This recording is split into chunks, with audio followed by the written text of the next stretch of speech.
the social, educational and health related aspect of youth does tend up a bit to change in such a way that some of those changes are, what you say, really appreciable, or something that is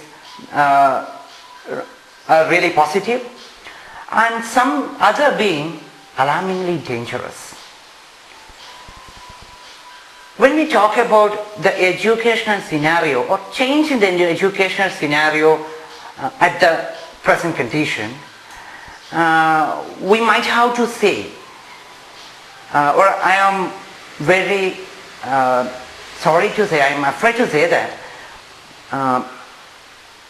the entire aim of studies up to the extent of 12th standard is completely focusing at one point, and that is to crack various entrance examinations. Personally, if I share my experience, then I would say, after completing my 12th standard studies, I went on to attend an entrance coaching in one of the famous institutions here in Kerala. The various aspect or various form of life I witnessed there were absolutely interesting for me. I witnessed, or I got used to yet another phase of modern education there. The students were very tense. The students were in a total competitive spirit and no time for recreation or enjoyment. And what to say, 19 hours of work and 5 hours of sleep. Oh, that was a real tough there. Then in my 10 months of stay in that big city, I met with some very interesting faces there. Some of them aged just around 6 or 7, who are seated in the pillion seat of a two-wheeler driven by their parents. They are going to attend the tuition classes early in the morning or late in the dusk. Some other faces were of course of my age. They had almost lost their anima in the, what you say, in the death race of this modern education. All this condition is just focusing to one point. That condition can be actually explained with the help of a quoting. And that quoting is this: all work and no play made Jack a dull boy. Yes, make no mistake, 9 out of 10 students or children in that condition, what I explained now, was obese, was wearing big spectacle glasses in very young age itself. A study conducted by World Health Organization recently really warned us about an impending danger that is likely to hit our youth. They said that number of people suffering from diabetic mellitus and obesity was increasing very alarmingly, and sadly their age group was between 10 and 18. That means in that peak age of teenage maybe. The scapegoats of this modern trend, of course the children, are finding their time or all their recreation right in front of PlayStations, playing various video games, or tasting some spicy burgers in air-conditioned outlets. When it is about making friendship, in that point also, the media or the latest technologies comes handy. Cherishing friendships are nowadays through social medias.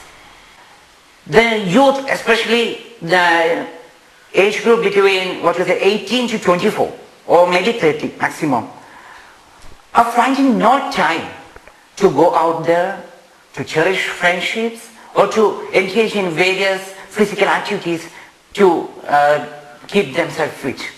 They are totally captivated in front of medias like computer, in front of social networking sites like Facebook, Orkut, Twitter, or whatever it may be of that kind. And end result of all these crazy activities is physical and physiological upset of the youth. Well, having said all these things, you might misunderstand me as someone, from a couple of ages back. Or maybe someone who show hatred towards all the splinters of the youth. Well, friends, if you consider me like that, then I must say your all prejudices are wrong. Yes, I do have a Facebook account. Yes, I used to tweet occasionally or taste a burger occasionally. But what I was intending to say, or the message I was trying to convey to you was this. The educational system prevailing in our society at the moment needs some smart improvements, some smart alteration. From the way it is a burden to the children, or a total stress and strain to the children, it had to be, or it had to alter in such a way that it's a whole lot more fun to the children. That's my aim is. And that's what my point was. And when I am talking about all these things, let me tell you one thing, my friend. Never ever sacrifice your life goodies like chirrup of birds, fragrance of a flower, warmth of a friendship, or the chillness of a raindrop for any other worldly entertainments. If you do so, then, well, I must have to say, you may be committing the blunder of your life. Putting it in black and white, I will be very happy if at least one of you hearing my speech in this video, prepare yourself to change. I'll be very happy if one of you watching this video break up from all the shackles and bondages of this modern life and set yourself free. Come on, friends, come out of this, this vortex of busy life. Lead a free life. Dream about your future. Wander behind your dreams. And try and make it a success. Like the story that was explained in a famous best-selling novel, The Alchemist. That novel actually talks about the need of dreaming and wandering behind dreams to make it a success. So wander behind your dreams. Because this nation, our nation, India, does require some fresh legs and some young guns firing in all cylinders to take the time wheel in their hands, to take our country to a destiny which is in a senate position with all ease and grace in it. That's our aim, and that's what we are called for. So friends, before I could wind up this talk, let me quote a famous sentence from the very famous book, namely Wings of Fire, written by Dr. APJ Abdul Kalam. And that is this. What you imagine is what you respire. And what you dream is what you achieve. And friends, just write this or just keep this all the same in your mind. And that is, coming together is beginning. Working together is success. And keeping together is progress. So friends, let's come together, let's keep together, and let's work together to design what is called a modern India. Thanks for hearing me. Thank you and have a good day.